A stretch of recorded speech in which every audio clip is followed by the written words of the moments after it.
আপনার প্রিয় নবী, আমার প্রিয় নবী, যে নবীর জন্য আপনি জান দিচ্ছেন, সেই নবীর যুগে একজন নারী নবীর কর্মকাণ্ডের কারণে নবীকে মুখের ওপর বাজারিয়া ব্যক্তি বলেছে, আপনি জানেন? এখন আপনি বলুন, আপনার বিবেক কি বলে? আপনি মুসলমান, ঠিক আছে, আমি ভাই বুঝতে পারছি। আমি এই হাদিসটা যদি এই যুগের কোনো আলেমের ক্ষেত্রে হতো, আমি যদি করতাম, আমি ইমরান বিন বশির একজন নারীকে নিয়ে এমন করতাম, বাগানে গিয়ে তার শরীরে হাত দিতাম, তার অনুমতি না নিয়ে, জোর জবরদস্তি করে। স্পষ্ট এখানে জোর জবরদস্তি। আপনি আমাকে কি বলতেন? আপনি একটু বলুন। কোন মুফতি, আলেম, শাইখ আহমদুল্লাহ যদি এই কাজটা করতো, মিজানুর রহমান আজহারি যদি এই কাজটা করতো, আপনি কি বলতেন বলেন? ভালো বলতেন?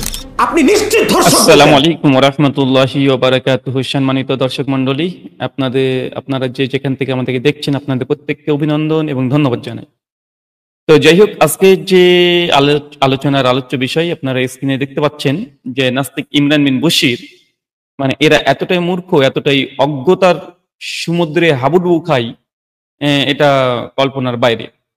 গতকালকে একটি ভিডিও আপলোড করেছে, যেখানে তিনি প্রমাণ করার চেষ্টা করেছেন যে আল্লাহ নবী আলাইহিস সালাম কোনো এক অপরিচিত মেয়ের সঙ্গে তিনি ফিজিক্যাল রিলেশন করতে গিয়েছিলেন।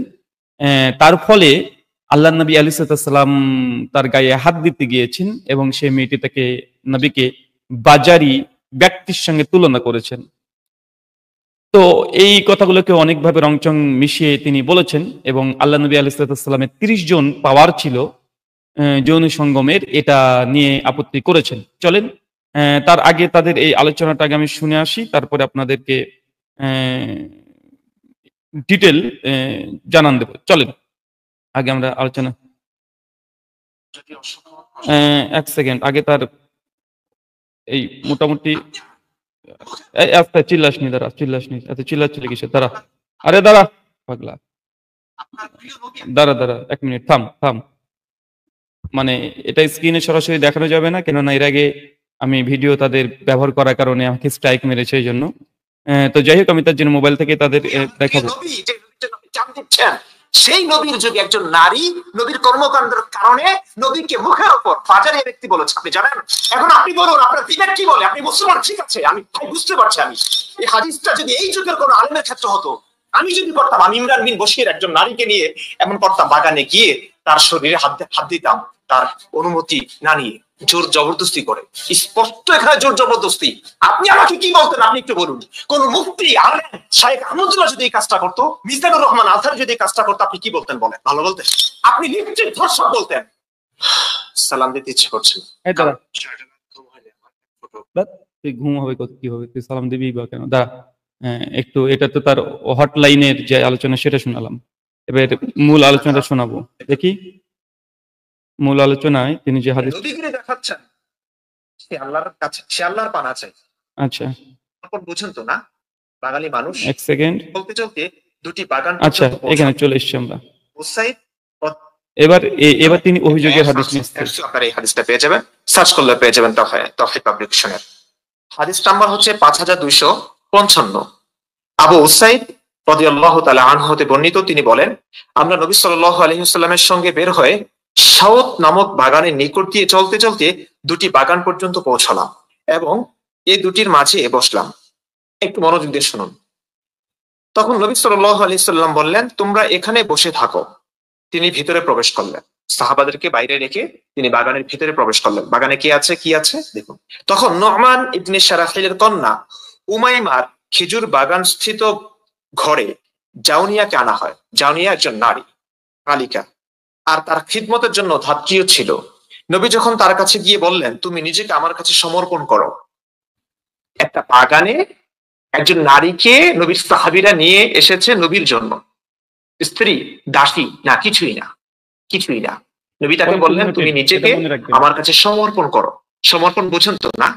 বাঙালি মানুষ, সবাইকে বলছি না, অনেক মানুষ আছে এই শব্দের অর্থটা জানবে না। মুমিন ভাইরা এমনও হয়।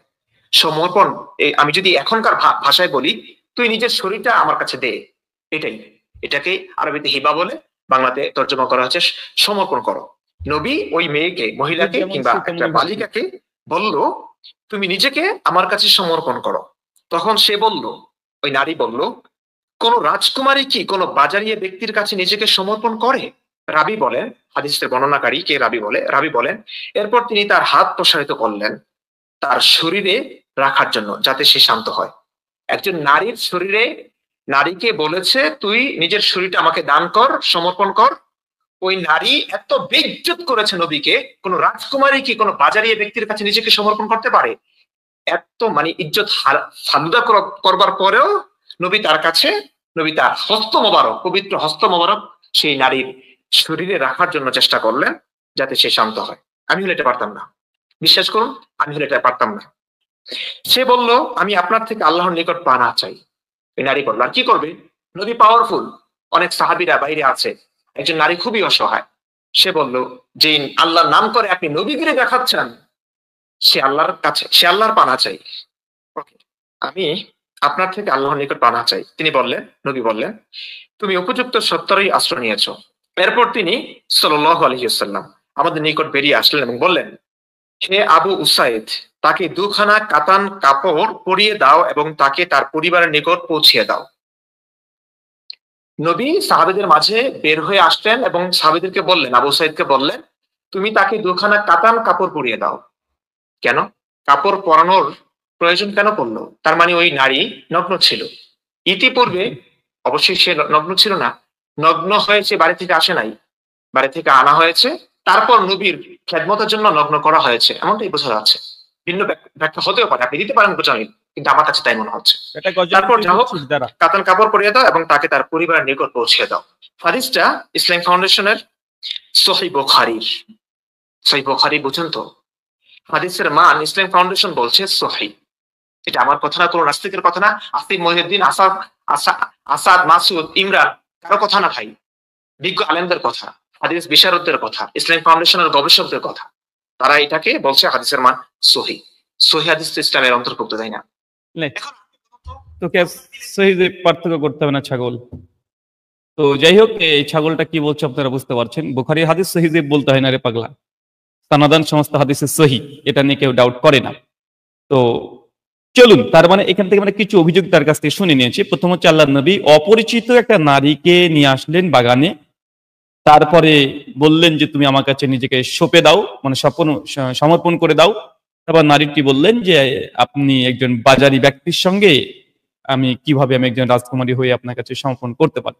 তারপর আল্লাহ নবী তাকে দুটো কাতান কাপড় দিয়ে তার বাড়ির কাছে ছেড়ে দিতে বললেন। তো যাই হোক, এখান থেকে অনেকগুলো অভিযোগ।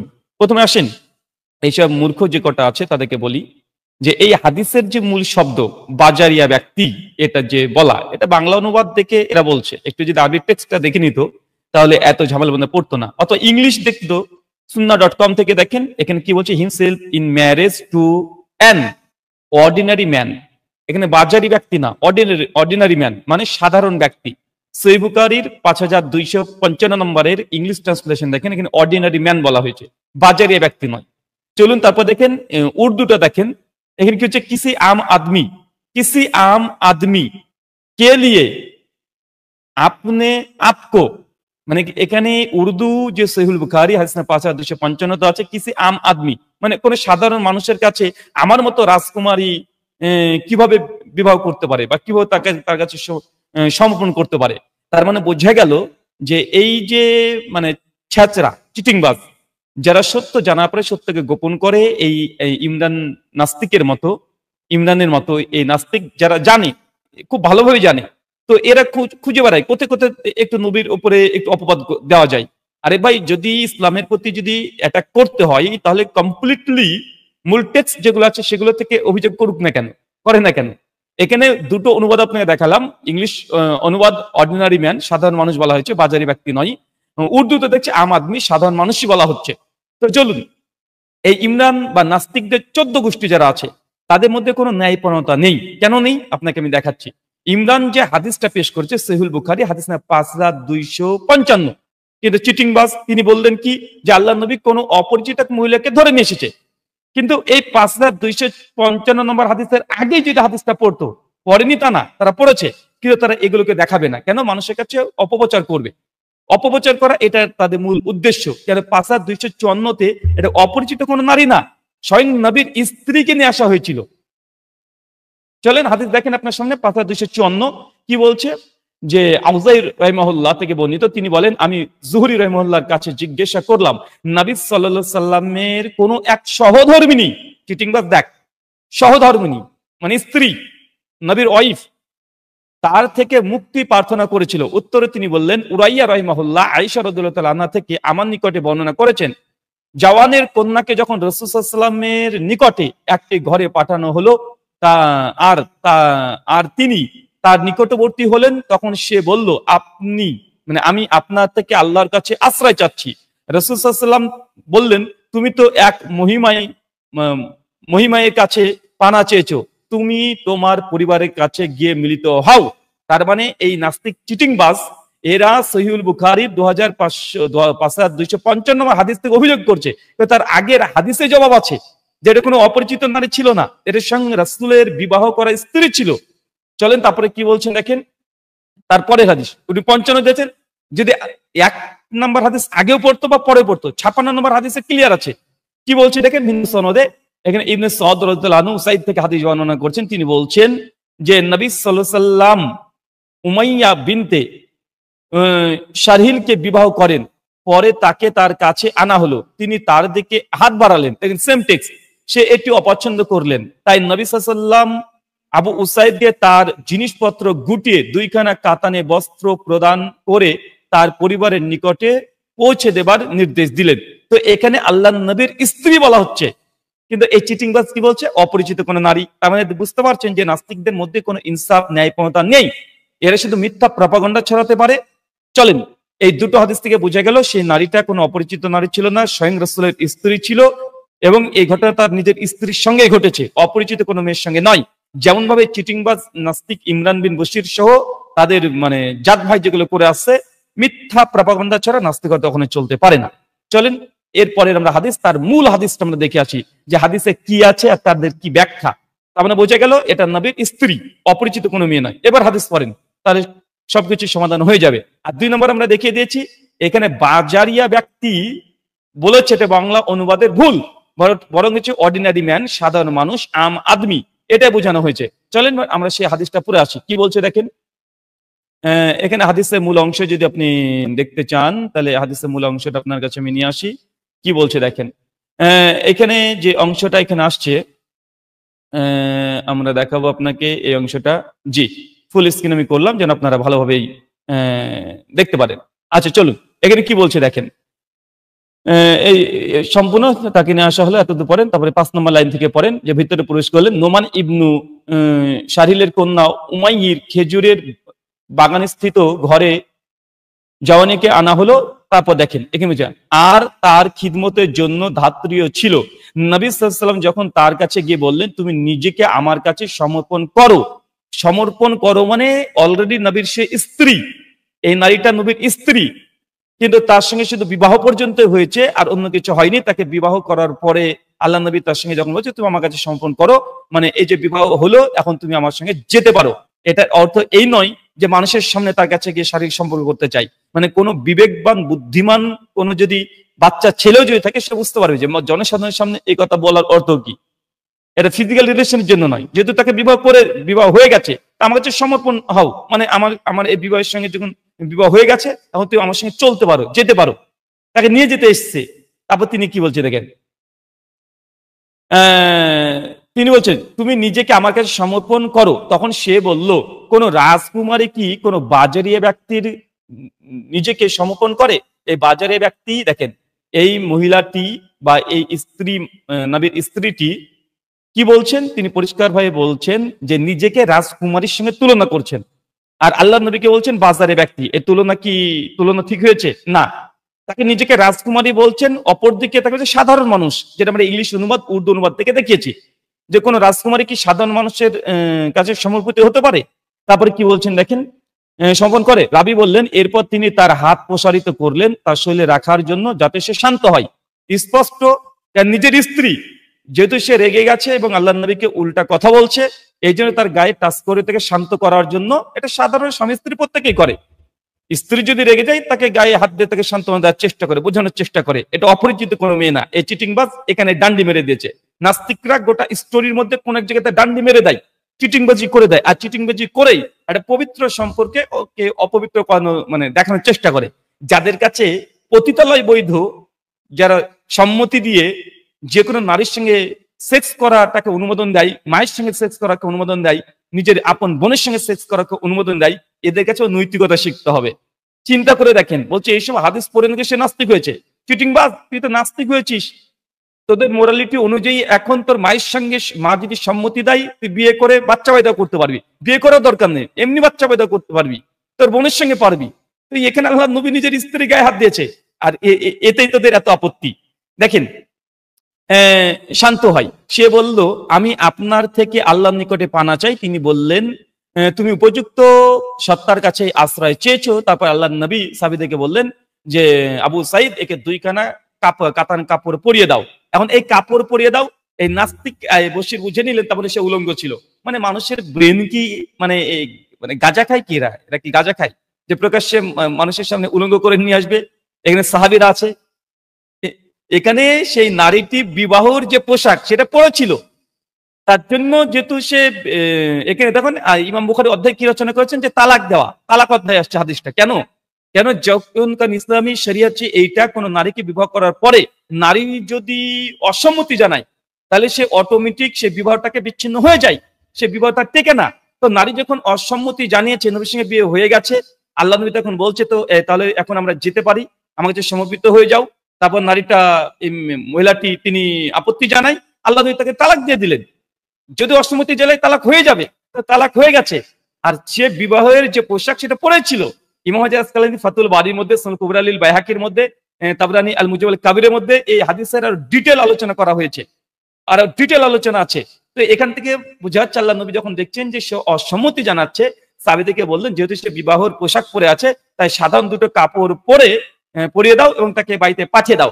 আল্লাহ নবীকে ধর্ষক বলছে, নাউজুবিল্লাহ মিন জালিক। একজন ধর্ষক কিরকম করে নাকি?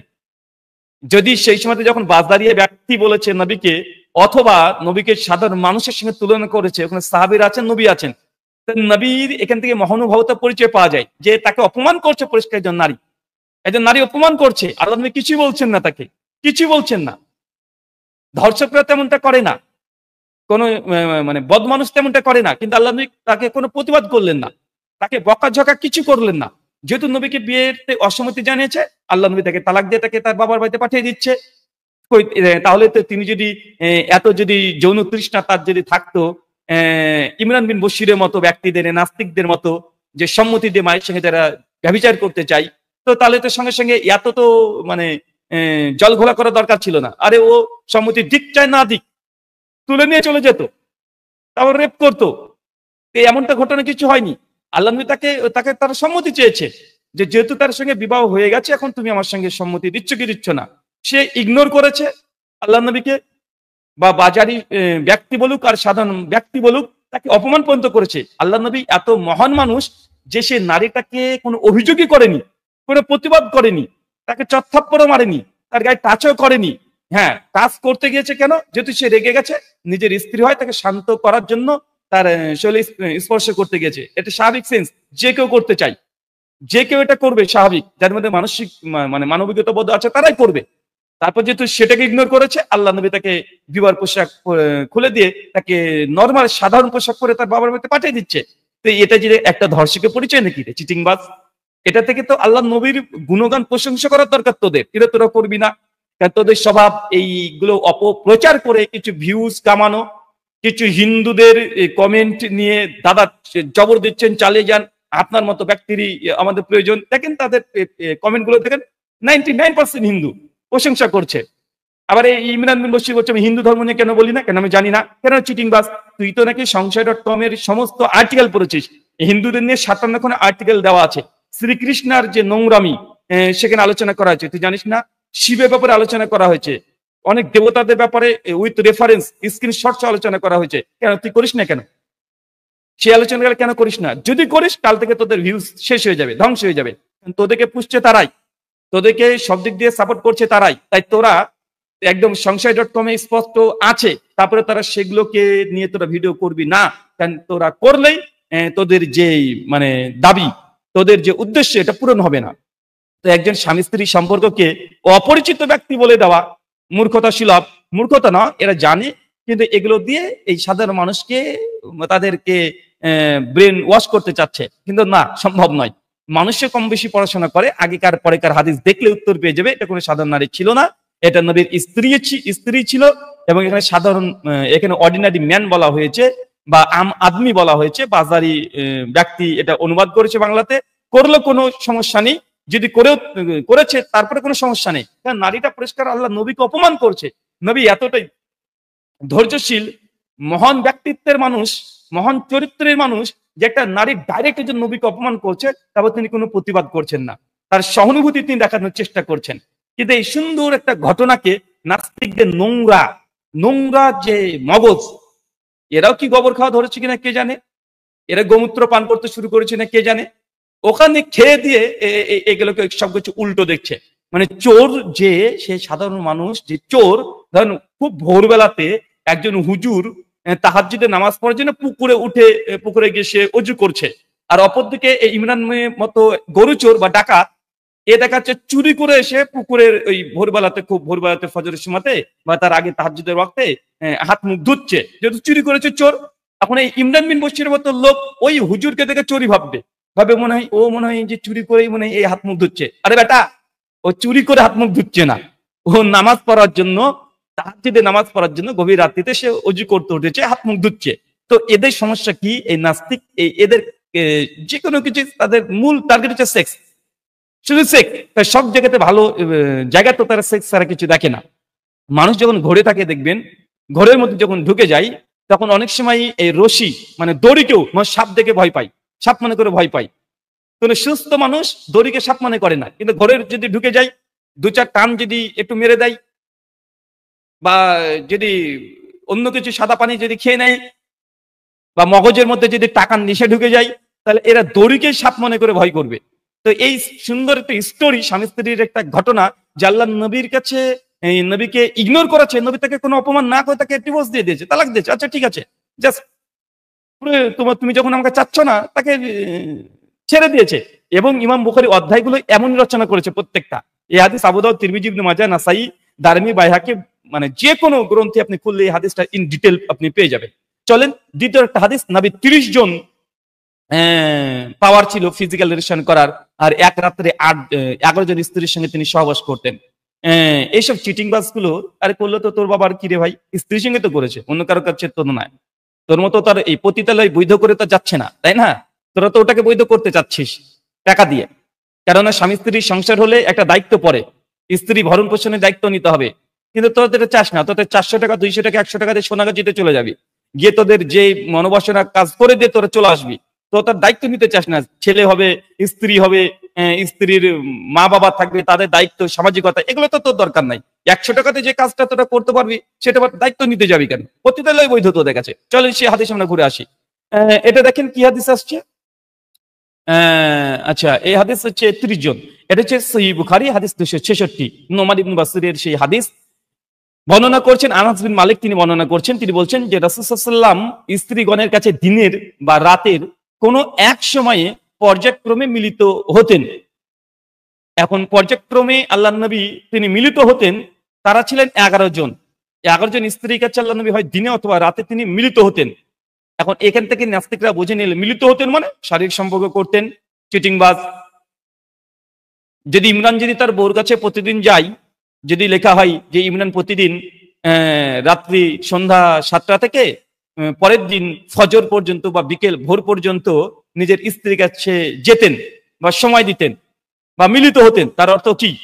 তো এই সন্ধ্যা 7টা থেকে একদম ভোর 5টা পর্যন্ত গাপাগাপ করতেন নাকি রে বেটা, চিটিংবাজ? মিলিত হতেন মানে সময় দিতেন। হ্যাঁ, সময় দেওয়ার ক্ষেত্রে ফিজিক্যাল রিলেশন হতে পারে, আবার নাও হতে পারে। আল্লাহ নবী তিনি এতটাই দায়িত্বশীল, এখানে বোঝানো হচ্ছে যে তিনি প্রত্যেক স্ত্রী, কারণ যদি বহুবিবাহ ইসলামে বৈধ, তাই প্রত্যেক স্ত্রীকে সমান অধিকার দিতে হবে, তাকে সময় ঠিকভাবে দিতে হবে। তো আল্লাহ নবী এত দায়িত্ববান হওয়ায়, এত দায়িত্ববান, তিনি ইসলামী রাষ্ট্র পরিচালনা করছেন, সাহাবীদেরকে সময় দিচ্ছেন, 5 ওয়াক্ত সালাত আদায় করছেন, দোয়া জিকির আজকার, এত ব্যস্ততার মধ্যেও স্ত্রীদেরকেও তিনি সময় দিতেন। এবং একদিনে একজনকে নয়, একদিনে 11 জনের কাছে তিনি সাক্ষাৎ করতে যেতেন, মিলিত হতেন, তাদেরকে সঙ্গে বসতেন, তার সঙ্গে উঠা বসা করতেন। হ্যাঁ, যদি ফিজিক্যাল চাহিদা স্ত্রীদের থাকতো সেটা মেটাতেন। কিন্তু এই হাদিস থেকে কোথায় প্রমাণ হচ্ছে যে মানে একদম সারাদিন ধরে তিনি ফিজিক্যাল রিলেশনে যেতেন? এই যে বলেছি না, নাস্তিকদের ব্রেনের মধ্যে পোকা ঢুকে গেছে, এই পোকা ঢুকে গেছে। এর জন্যই যে আল্লাহ নবী দায়িত্বশীল, যে তিনি একদিনে 11 জন স্ত্রীর সঙ্গে তিনি সাক্ষাতে যেতেন, মিলিত হতে যেতেন। যদি বলা হয় যে ইমরান নাস্তিকের বাচ্চা যে কটা আছে, ওর স্ত্রীকে সারা রাত সময় দেয়, তার মানে কি সারা রাত গোপন গোপন করিস নাকি তোরা বেটা? চিটিংবাজ, এতটুকু বাংলা ভাষা বোঝার যোগ্যতা নেই, আবার বড় বড় তোরা নাস্তিকতা প্রচার করছিস। চলেন তারপরে কি দেখছেন, এরপর বলছে, বর্ণনাকারী বলেন, আমি আনাস রাদিয়াল্লাহু আনহুকে জিজ্ঞাসা করলাম তিনি কি এত শক্তি রাখতেন? তিনি বললেন, আমরা পরস্পর বলাবলি করতাম যে তাকে 30 জনের শক্তি দেওয়া হয়েছে। সাইদ কাতাদা থেকে বর্ণনা করেন, আনাস বিন মালিক তাদের কাছ থেকে হাদিস বর্ণনা করেছেন 11 জন স্থলে 9 জন। তারপরে আনাস বিন মালিক, এটা কিন্তু নবীর হাদিসও নয়, সাহাবীরা নিজেরা তারা আপোষে তারা গল্প করছে, এটা নবী কিন্তু এই কথা বলছে এমনটা নয়, এটা মাওকুফ বর্ণনা। এটা আনাস বিন মালিক তিনি বলছেন, এটা তাদের ধারণা। আনাস বিন মালিক বলছেন নবী 11 জনের কাছে যেতেন, কি করতে যেতেন? মিলিত হতেন। মিলিত হতেন মানে যে ফিজিক্যালি যেতে হবে, এটা বাধ্যতামূলক নয়। স্ত্রীর যদি চাহিদা থাকতো, 11 জন স্ত্রীর যদি চাহিদা থাকতো, তাহলে সে চাহিদা পূরণ করবে, কিন্তু এটা বাধ্যতামূলক নয় যে মিলিত হওয়া মানে ফিজিক্যালি যেতে হবে। 2 নম্বর, এরপরে বলছে, আনাসকে বলছে যে আল্লাহ নবী কি এতটা শক্তি ছিল? তখন আনাস বিন মালিক বলছেন যে আমরা নিজেরা পরস্পর বলাবলি করতাম, রাসূলের 30 জনের ব্যক্তির যেমন শক্তি, যেমন এনার্জি, এতটা এনার্জেটিক আল্লাহ নবী তিনি ছিলেন। একটা চিন্তা করে দেখেন, যিনি রাষ্ট্র চালাচ্ছেন, 5 ওয়াক্ত সালাত আদায় করছেন, সাহাবীদেরকে নিয়ে ধর্মীয় জ্ঞান দিচ্ছেন, ধর্ম প্রচার করছেন, তারপরে 11 জন স্ত্রীর কাছে দায়িত্বশীলের মতো তিনি তাদেরকে সময় দিচ্ছেন, তাদের ভালো মন্দের খোঁজ রাখছেন। তো একজন মানুষ এত দায়িত্ব রাখতে পারেন কিভাবে? আমরা বাংলা ভাষাতে দেখি, কোনো মানুষ যদি খুব কর্মঠ হয়, খুব কাজ করে, তো আমরা বলি বাবা এই এত মানে এনার্জি এই ব্যক্তির, মানে মানে অনেক বেশি কাজ করছে, তার জন্য যে ভাই তুই এত এনার্জি পাস কোথা থেকে রে ভাই? আরে আমরা 5 জন সমান, তুই তো একাই। আরে আমরা 5 জন মিলে যা কাজ করি তুই তো একাই করিস। এই ভাই কাজ করা বলতে গেলে কি ওটাই বোঝাচ্ছে নাকি তোদের মতো ছাগল? মাথাতে তোদের এসেক্স ছাড়া কিছু নেই, কিছু ঢোকে না এগুলো? তো আনাস বিন মালিক বলছে যে রাসূলের এনার্জি, তার ক্ষমতা, তার শক্তি, ফিজিক্যালি তিনি এত ফিটনেস ছিলেন, 50-55 বছর হয়ে যাচ্ছে, তারপরেও তার যে এনার্জি, যে আমাদের 30 জনের মতো একদম তার শক্তি ছিল। এটা ফিজিক্যাল সেক্সের কথা বোঝাচ্ছে না। হ্যাঁ, এটাও হতে পারে, এটাও হতে পারে না, এটা সম্ভাবনা কিছু নাই। মানে অল টোটাল, ইন টোটাল তার সমস্ত কিছু, তার দায়িত্বশীলতা থেকে শুরু করে তার মানে তিনি একটা রাষ্ট্র চালাচ্ছেন, এটা চারটে কিন্তু ব্যাপার নয়, যে কোনো মানুষের দ্বারা এটা সম্ভব নয়।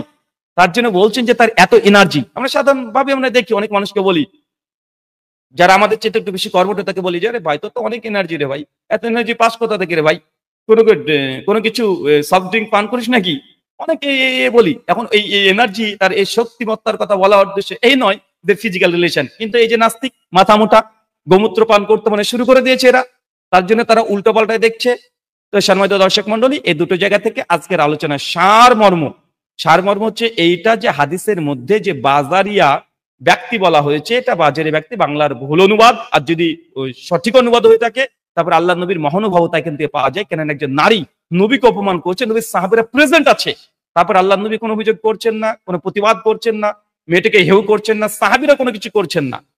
দ্বিতীয়ত, যে এই নারীটা কোনো অপরিচিত নারী ছিল না, রাসূলের সঙ্গে আগে বিবাহ হয়ে গেছে, যেটা হাদিস দ্বারা প্রমাণিত হচ্ছে।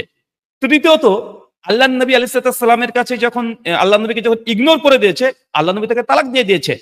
তারপর তার বিবাহ পোশাক খুলে দিয়ে তাকে সাধারণ পোশাক পরিয়ে তার বাবার বাড়িতে সুন্দরভাবে পাঠিয়ে দিয়েছে। এটা মহানুভবতার বিষয়, যে কেউ পারে না।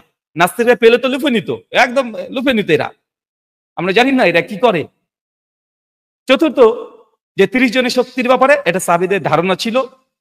আর এখানে শুধু ফিজিক্যাল রিলেশনের কথাই বলেনি, ফিজিক্যাল তার টোটালি এনার্জেটিক যে বিষয়, সেটার ব্যাপারে কথা বলা হয়েছে। ধন্যবাদ আপনাদের সকলকে। এইসব নাস্তিক মূর্খ গণ্ড যারা আছে, এরা এরকম উল্টাপাল্টা বলবে। হ্যাঁ, এই যে বশির বলছে যে আমাকে এসে বুঝান, ডক্টর ইউনুস, হাসান আব্দুল্লাহ, সবার নাম নিচ্ছে যে আমি থাকবো, ইসলামকে প্রেজেন্ট করবো, তারাও করবে।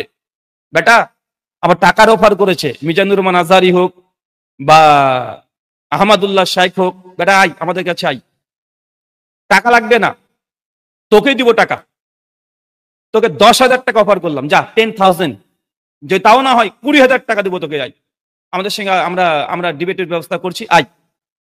ইমরান বিন বসিরকে 20,000 টাকা দেবো, টাকার গরম দেখাচ্ছিস, তোকে 20,000 টাকা দেবো, আই আমাদের সঙ্গে ডিবেট আই। তোর বাপ ওই যে আসাদ একবার এসেছিল, দেখেছিস কি হয়েছে, দেখে নিচ্ছিস না? ওই 2 বছর ধরে স্বপ্নের মধ্যে এখনো ভুলবো কি ডিবেটের পরে।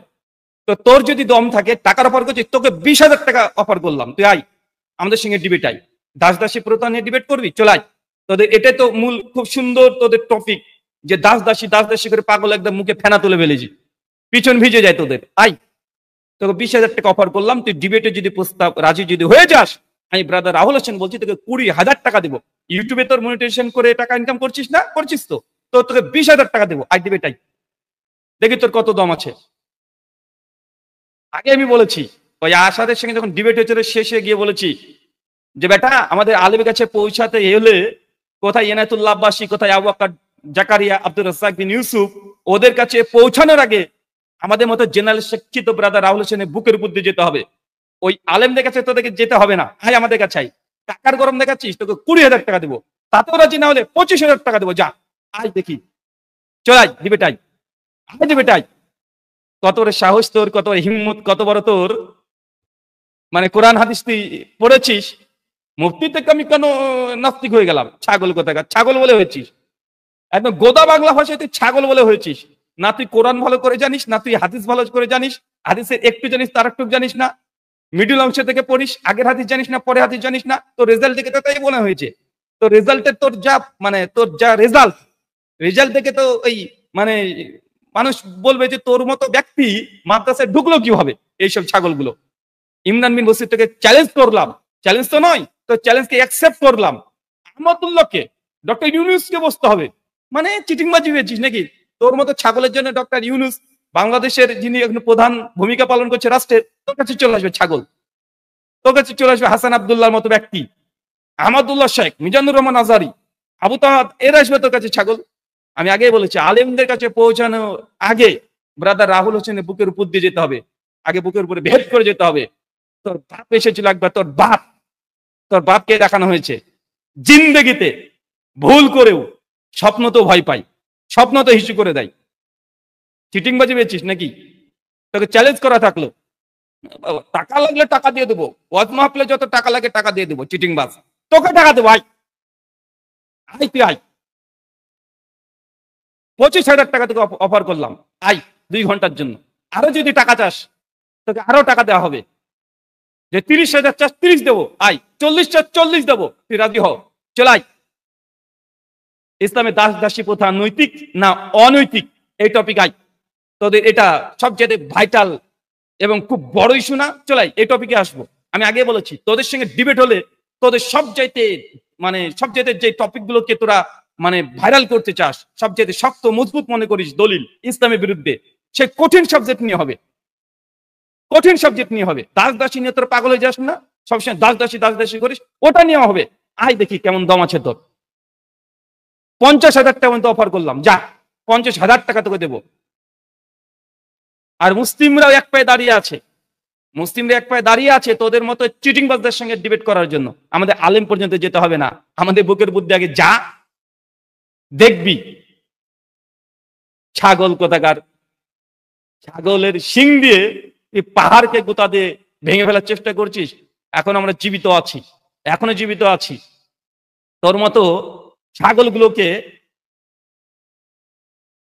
আমাদের মতো সাধারণ মানুষগুলো যথেষ্ট হয়ে যায়।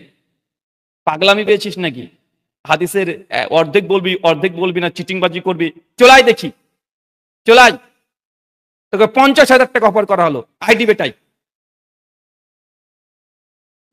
যদি ভয় পাস, টাকার জন্য হয়েছিস তো, টাকা দরকার তো, না টাকা দরকার, টাকা দেওয়া হবে, আই তোকে টাকাই দেবো। টাকার গরম দেখাচ্ছিস তুই না?